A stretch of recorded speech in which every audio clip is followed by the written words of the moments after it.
One of the caveats that I do have some personal information that I did get personally involved in was some information that had to do with the Stargates and Looking Glass, and more specifically the 2012 problem with those projects. The popular opinion of what's out there right now is that the project was shut down because there was a problem when we approached 2012. I've heard it described a number of ways, but to my knowledge, the problem is that the timelines converge on that point in time. And when you know enough about the Stargate projects and the Looking Glass project to know how string theory works and how the possibility of possibilities works and how making one choice over here doesn't necessarily mean that the other choice couldn't exist at the same time. But once you get your brain wrapped around this subject, you find out that at the end of 2012, in an easy way to put it, the choices that we make become less and less consequential to the future.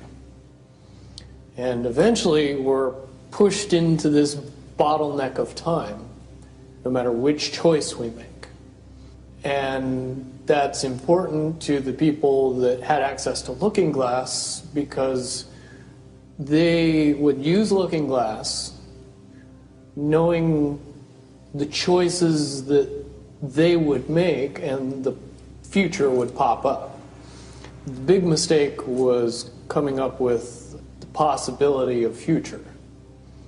And when we started using a computer to say, well, if we make this choice, it's 79% possible that this scenario happens, and 23% are possible, or whatever, I'm using round numbers, that this scenario would happen. The understanding at the time was that was realistic. However, if you go down the road further and free will continues to exercise itself on this game, that 79% possibility sometimes changes very, very fast. But if you look at the situation in a point of time, it seems very realistic that that's the greatest possibility. What happened was people, very smart people, began to figure out that something big was coming up.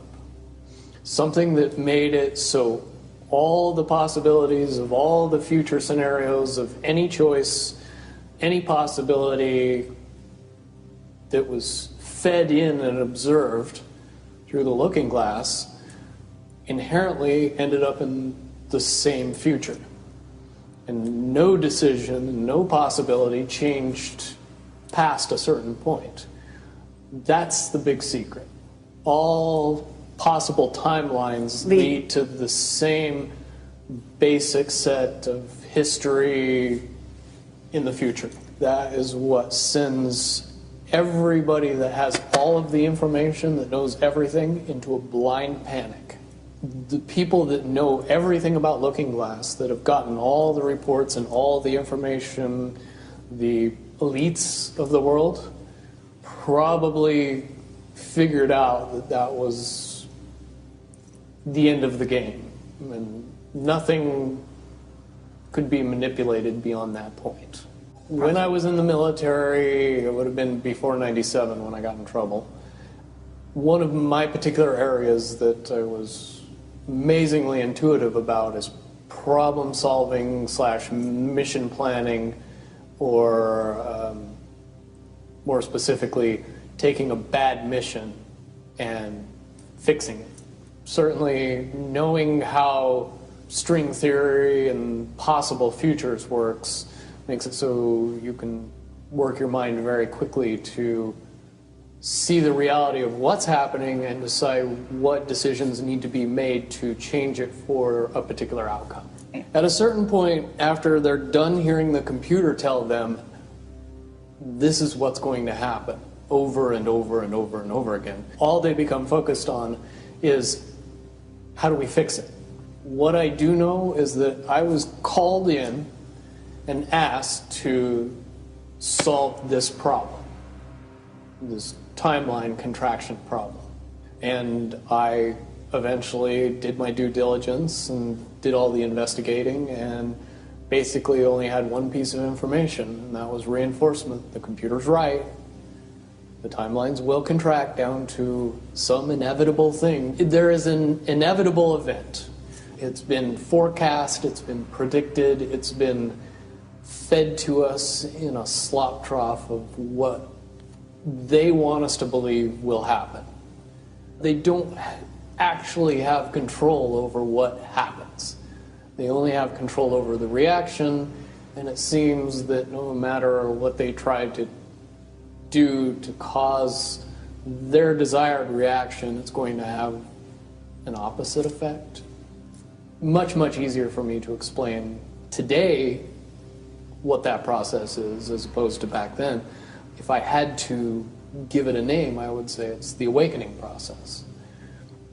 It's an evolution of consciousness that cannot, will not, and no matter what decisions or possibilities are injected into the equation, eventually it all resolves down to us all learning the truth and becoming aware of this massive dam of lies that has been built that keep us from knowing massive volume of information that we should otherwise possess.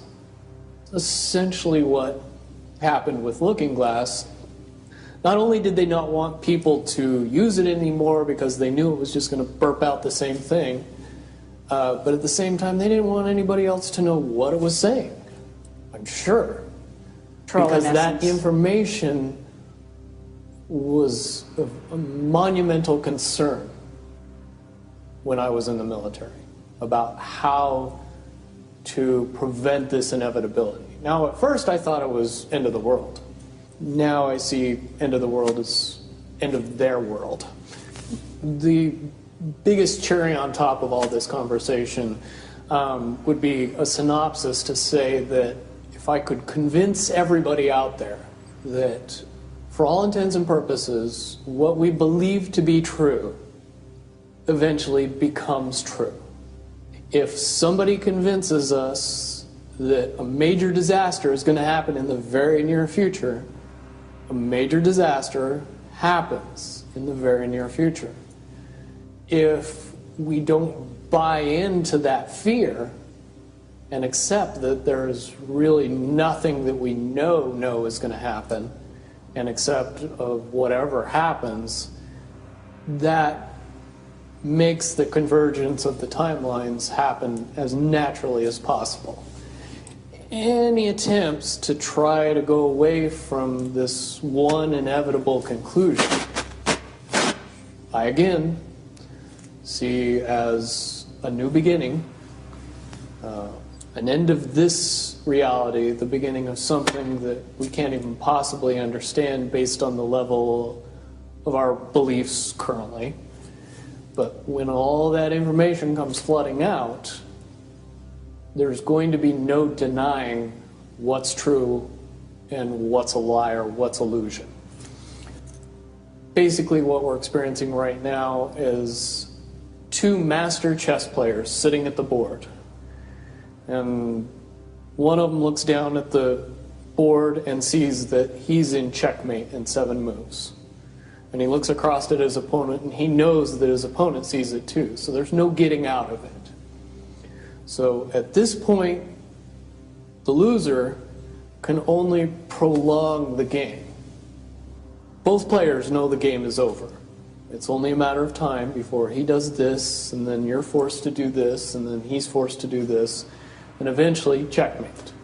We, as a race, if we could understand that the game is over, that based on the rules of the game, the bad guys have already lost, the good guys have already won. Yes, there's moves left on the table, but those moves are being forced by the player that is going to win. The only way that checkmate can't happen is if the player that's winning makes a mistake. But from all of the information that I've gathered, all of the information that's been given, all of the information that's been vetted to me, it seems pretty obvious that the good guy player on the side of the chessboard knows exactly what has to be done to win the game. And so at this point, any mistake would be all but impossible. But again, you really have to understand the game to know that the guy that's losing is lost. And I'm sure most people sitting watching a chess match between two advanced chess players know the game's over long after the two players know it's over. Because they can't see the board and see that there's only 7 moves left.